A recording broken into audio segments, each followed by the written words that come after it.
Welcome to educational training for all. ఈ రోజు మనం 2 మార్చి 2026 జరిగిన కరెంట్ అఫైర్స్ గురించి మాట్లాడుకుందాం. ఓకే, స్టార్ట్ చేద్దాం. Garden reach ship builders and engineers limited భారత నౌకాదళానికి ఎన్ని నౌకలను అందించింది అని అడుగుతున్నారు. కరెక్ట్ ఆన్సర్ ఏంటో చూడండి, 3 నౌకలు. Garden reach ship builders engineer limited ఇప్పటి వరకు భారత నౌకాదళానికి మొత్తం 80 నౌకలను అందించడం జరిగింది. యాక్చువల్గా ఈ సంస్థ నిర్మించిన మొత్తం ఏంటంటే 108 యుద్ధ నౌకలు, అందులో 80 నౌకలను అందించడం జరిగింది. 2000 అయితే 26 మార్చి 30న మొత్తం 3 నౌకలను అందించడం జరిగింది. ఒకే రోజున 3 నౌకలను అందించడం జరిగింది. అవేంటంటే దోనగిరి, సంశోధక్ మరియు ఆగ్రే అనే 3 నౌకలను ఒకేసారి అందించడం ద్వారా ఈ సంస్థ చరిత్ర సృష్టించింది. టామ్ సువోజీ ఏ సంస్థలో ఉపాధ్యక్షుడిగా నియమితులయ్యారు అని అడుగుతున్నారు. కరెక్ట్ ఆన్సర్ ఏంటో చూడండి, ఇండియా మరియు అమెరికన్ వ్యవహారాల కాంగ్రెస్ కాకస్. ఇండియా మరియు ఇండియన్ అమెరికన్ వ్యవహారాలపై కాంగ్రెస్ కాకస్ అనే సంస్థకు ఉపాధ్యక్షుడిగా నియమించడం జరిగింది. భారతీయ అమెరికన్ల కాంగ్రెషనల్ కాకస్ కు డెమోక్రటిక్ వైస్ చైర్మన్ గా నియమితులు అవడం జరిగింది. అయితే దీని యొక్క లక్ష్యం ఏమిటి అని మనం చూసుకున్నట్లయితే వాషింగ్టన్ మరియు న్యూఢిల్లీ మధ్య సంబంధాలను బలోపేతం చేయడం మరియు అమెరికాలోని భారతీయ సంతతి వారి ప్రయోజనాల కోసం పనిచేయడమే దీని యొక్క ముఖ్య ఉద్దేశంగా మనం చెప్పుకోవచ్చు. భారత్ అల్జీరియా విదేశాంగ కార్యాలయ సంప్రదింపులు ఎన్నో విడత జరిగాయి అని అడుగుతున్నారు. కరెక్ట్ ఆన్సర్ ఏంటో చూడండి, 7వ విడత. భారత్ మరియు అల్జీరియా మధ్య 7వ విడత విదేశాంగ కార్యాలయ సంప్రదింపులు జరిగాయి. అయితే ఎప్పుడు 2026 మార్చి 29న అల్జీరియా రాజధాని అల్జీర్స్లో ఈ 7వ రౌండ్ సమావేశాలు జరిగాయి. అయితే ఎవరి అధ్యక్షతన జరిగాయి అని మనం చూసుకున్నట్లయితే భారత విదేశీ వ్యవహారాల మంత్రిత్వ శాఖ కార్యదర్శి డాక్టర్ నీనా మల్హోత్రా, అల్జీరియా విదేశాంగ మంత్రిత్వ శాఖ సెక్రటరీ జనరల్ లూనెస్ మాంగ్రీ మానే సంయుక్తంగా ఈ సమావేశానికి అధ్యక్షత వహించడం జరిగింది. ఏమిటి అని చూసినట్లయితే ఇరు దేశాల మధ్య రాజకీయ, వాణిజ్య, పెట్టుబడి, ఇంధన, ఉన్నత విద్య మరియు సాంస్కృతిక సంబంధాలు మెరుగుపరుచుకోవడంపై సమగ్రంగా చర్చ జరగడం జరిగింది. ఈ చర్చలు జరగడానికి ముఖ్య కారణం ఏమిటి అని చూసుకున్నట్లయితే 2024 అక్టోబర్లో భారత రాష్ట్రపతి అల్జీరియాలో జరిపిన చారిత్రాత్మక పర్యటన ద్వారా ఏర్పడిన సానుకూలతను మరింత ముందుకు తీసుకెళ్లడం ఈ చర్చల ప్రధాన లక్ష్యంగా మనం చెప్పుకోవచ్చు. రక్షణ మంత్రిత్వ శాఖ బెల్తో 1950 కోట్లతో ఒప్పందం దేనికి కుదుర్చుకుంది అని అడుగుతున్నారు. కరెక్ట్ ఆన్సర్ ఏంటో చూడండి, రాడార్ వ్యవస్థల కోసం 1950 కోట్ల ఒప్పందం కుదుర్చుకోవడం జరిగింది. దీని గురించి మరికొన్ని ముఖ్య పాయింట్స్ చూసినట్లయితే భారత రక్షణ మంత్రిత్వ శాఖ భారత్ ఎలక్ట్రిక్ లిమిటెడ్తో 1950 కోట్ల విలువైన ఒప్పందాన్ని భారత్ వాయుసేన కోసం 2 పర్వత ప్రాంతాల రాడార్ల కొనుగోలు నిమిత్తం కుదుర్చుకోవడం జరిగింది.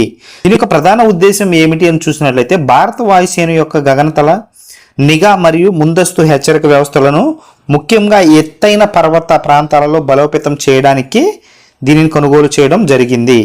ఈ DRDOకు చెందిన electronics and radar development establishment రూపొందించగా బెల్ వీటిని ఉత్పత్తి చేస్తుంది. ప్రాముఖ్యత ఏంటంటే ఇవి సుమారు 300 కిలోమీటర్ల పరిధిలో గగనతల ముప్పులను గుర్తించగలవు. అంటే విమానాలు, డ్రోన్లు, మిసైల్ ఏవైనా వస్తే వాటిని గుర్తించగలవు. ఉత్కల్ దివాస్ 2026 ఎప్పుడు జరుపుకున్నారు అని అడుగుతున్నారు. కరెక్ట్ ఆన్సర్ ఏంటో చూడండి, ఏప్రిల్ 1. IRCC అనుసరణ సర్టిఫికెట్లు జారీ చేయడంలో IRCC అనుసరణ సర్టిఫికెట్లు జారీ చేయడంలో భారత్ స్థానం ఏమిటి అని అడుగుతున్నారు. కరెక్ట్ ఆన్సర్ అంటే చూడండి, మొదటి స్థానం. ఈ ప్రోటోకాల్ కింద అంతర్జాతీయంగా గుర్తించబడిన IRCC international recognised certificate of compliance సర్టిఫికెట్లు జారీ చేయడంలో భారతదేశం ప్రపంచవ్యాప్తంగా మొదటి స్థానంలో ఉంది. అయితే ప్రపంచవ్యాప్తంగా జారీ చేయబడిన మొత్తం 6311 IRC సర్టిఫికెట్లో ఒక్క భారతదేశమే 3561 సర్టిఫికేట్లను జారీ చేసింది. అంటే సుమారు 56% కంటే ఎక్కువే. అయితే ప్రధానంగా చూసుకున్నట్లయితే ఈ జాతీయంలో భారతదేశం తరువాత ఫ్రాన్స్ 964 సర్టిఫికేట్లను జారీ చేయడం జరిగింది. స్పెయిన్ 320 సర్టిఫికేట్లు జారీ చేయడం జరిగింది. అర్జెంటీనా 257 సర్టిఫికేట్లు, పనామా 156 సర్టిఫికేట్లు మరియు కెన్యా 144 సర్టిఫికేట్లను జారీ చేయడం జరిగాయి. ప్రాముఖ్యత ఏమిటి అని చూసినట్లయితే ఈ సర్టిఫికేట్లు ఒక దేశంలోని జీవ వైవిధ్య వనరులను పరిశోధనలు లేదా వాణిజ్య అవసరాల కోసం ఉపయోగిస్తున్నప్పుడు ఆ వనరులను అందించిన స్థానిక సమాజాలకు సరైన ప్రయోజనాలు అందుతున్నాయి అని ధృవీకరిస్తాయి. అయితే కేంద్ర ప్రభుత్వం ఏ ఫైనాన్స్ కమిషన్ సిఫార్సులపై గ్రాంట్లు ఆమోదించింది అని అడుగుతున్నారు.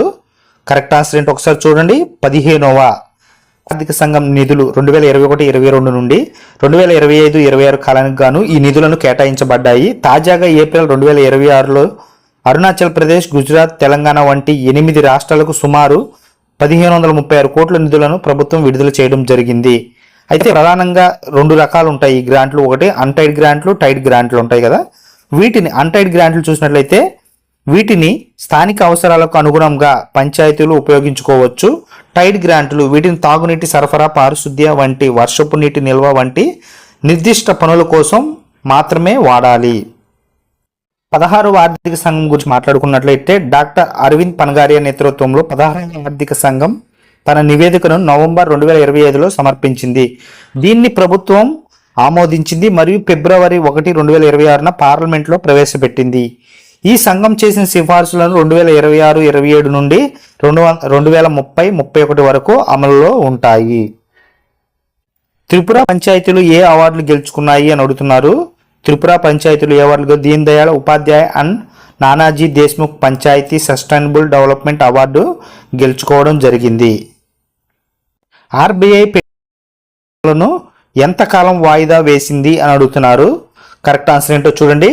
3 నెలలు. రిజర్వ్ బ్యాంక్ ఆఫ్ ఇండియా సవరించిన క్యాపిటల్ మార్కెట్ నియమాల అమలులో 3 నెలల పాటు వాయిదా వేయడం జరిగింది. అయితే కొత్త గడువును మనం చూసుకున్నట్లయితే ఈ నియమాలు గతంలో ఏప్రిల్ 1, 2026 నుండి అమలులోకి రావాల్సి ఉండగా ఇప్పుడు వీటిని జూలై 1, 2026 నుండి అమలు చేయాలని నిర్ణయించింది. ఈ వాయిదా గల కారణం ఏమిటంటే బ్యాంకులు, స్టాక్ బ్రోకర్లు మరియు పరిశ్రమల నుండి వచ్చిన విజ్ఞప్తుల మేరకు కార్యాచరణ సవాలును అధిగమించడానికి మరియు నిబంధనలపై మరింత స్పష్టత ఇవ్వడానికి ఆర్బీఐ ఈ నిర్ణయం తీసుకోవడం జరిగింది. ఈ నిర్ణయంలో ముఖ్య సవరణలు ఏమిటి అని చూసినట్లయితే అక్విజిషన్ ఫైనాన్స్ అంటే కంపెనీల కొనుగోలు కోసం బ్యాంకులు ఇచ్చే నిధుల పరిధిని విస్తరించారు. ఇందులో విలీనాలు మరియు ఏకీకరణలను కూడా చేర్చడం జరిగింది. మ్యూల్ బ్యాంక్ ఖాతాలు సమస్యను పరిష్కరించడానికి ఆర్బీఐ అభివృద్ధి చేసిన ఏఐ మోడల్ పేరు ఏమిటి అని అడుగుతున్నారు. ఏంటిది? Mule Hunter AI. Mule Hunter AI digital ఆర్థిక మోసాలలో కీలకమైన మ్యూల్ బ్యాంక్ ఖాతాలను గుర్తించడానికి భారతీయ రిజర్వ్ బ్యాంక్ ఆఫ్ ఇండియా అభివృద్ధి చేసిన ఏఐ మోడల్ పేరు ఏమిటంటే మ్యూల్ హంటర్ ఏఐ. మ్యూల్ హంటర్.ai. దీనిని బెంగళూరులోని ఆర్బీఐ అనుబంధ సంస్థ అయిన reserve bank of innovation hub రూపొందించడం జరిగింది. దీని యొక్క పనితీరు చూసినట్లయితే ఇది సాంప్రదాయ పద్ధతుల కంటే 19 రకాల అసాధారణ ప్రవర్తన నమూనాలను విశ్లేషించడం ద్వారా అనుమానాస్పద ఖాతాలను వేగంగా మరియు ఖచ్చితంగా గుర్తిస్తుంది. దీని యొక్క ప్రయోజనం ఏమిటంటే సైబర్ నేరగాళ్లు దొంగిలించిన సొమ్మును మళ్లించడానికి ఇతరుల పేరట వాడే మ్యూల్ ఖాతాలను అరికట్టడం దీని ప్రధాన లక్ష్యంగా మనం చెప్పుకోవచ్చు. ఇప్పటికే సుమారు 23 బ్యాంకులు ఈ వ్యవస్థలను అమలు చేశాయి. దీంట్లో ముఖ్యమైన మైలురాయి ఏంటంటే ఆర్బీఐ నిర్వహించిన జీరో ఫైనాన్షియల్ ఫ్రాడ్స్ హ్యాకథాన్లో భాగంగా వినూత్న పరిష్కారాన్ని ప్రవేశపెట్టడం జరిగింది. కార్మికుల రక్షణ కోసం తెలంగాణ అసెంబ్లీ ఏ బిల్లును ఆమోదించింది అని అడుగుతున్నారు. కరెక్ట్ ఆన్సర్ ఏంటో చూడండి. ప్లాట్ఫామ్ ఆధారిత గిగ్ వర్క్ బిల్ 2026. ప్లాట్ఫామ్ ఆధారిత గిగ్ వర్క్ బిల్ 2026 బిల్లును తెలంగాణ ఆమోదించడం జరిగింది. తెలంగాణ శాసనసభ గిగ్ కార్మికుల రక్షణ మరియు సంక్షేమం కోసం తెలంగాణ ప్లాట్ఫామ్ ఆధారిత గిగ్ వర్కర్ల సామాజిక భద్రత మరియు సంక్షేమం బిల్లు 2026ను ఆమోదించడం జరిగింది. Submarine warfare shallow water craft ను ఏ సంస్థ రూపొందించింది అని అడుగుతున్నారు. నేను ఆల్రెడీ ఇందాక ఒక బిట్ చెప్పాను కదా, జిఆర్ఎస్సి అనే సంస్థ దీనిని రూపొందించడం జరిగింది. రక్షిత జాబితాలో ఎన్ని కొత్త జాతులు చేర్చబడ్డాయి అని అడుగుతున్నారు. కరెక్ట్ ఆన్సర్ ఏంటో చూడండి. 40 కొత్త జాతులను చేర్చబడ్డాయి. నవేగావ్ నాగ్జీరా టైగర్ రిజర్వాయర్ ఎక్కడ ఉంది అని అడుగుతున్నారు. ఎక్కడ ఉంది? మహారాష్ట్ర. కరీబా ఆనకట్ట ఏ 2 దేశాల సరిహద్దులో ఉంది అని అడుగుతున్నారు. కరీబా ఆనకట్ట ఏ 2 దేశాల సరిహద్దుల్లో ఉంది అని అడుగుతున్నారు. Zambia, Zimbabwe. Zambia, Zimbabwe. INS Dunagiri ఏ తరగతి నౌకకు చెందినది అని అడుగుతున్నారు. ఏ తరగతి? నీలగిరి క్లాస్ తరగతికి చెందినది. బ్రిక్ ఎన్సిసిఎస్ పూణే డైరెక్టర్గా ఎవరు నియమితులయ్యారు అని అడుగుతున్నారు. కరెక్ట్ ఆన్సర్ ఏంటో చూడండి. డాక్టర్ థామస్ పొకాడిల్. Doctor Thomas పొకాడిల్.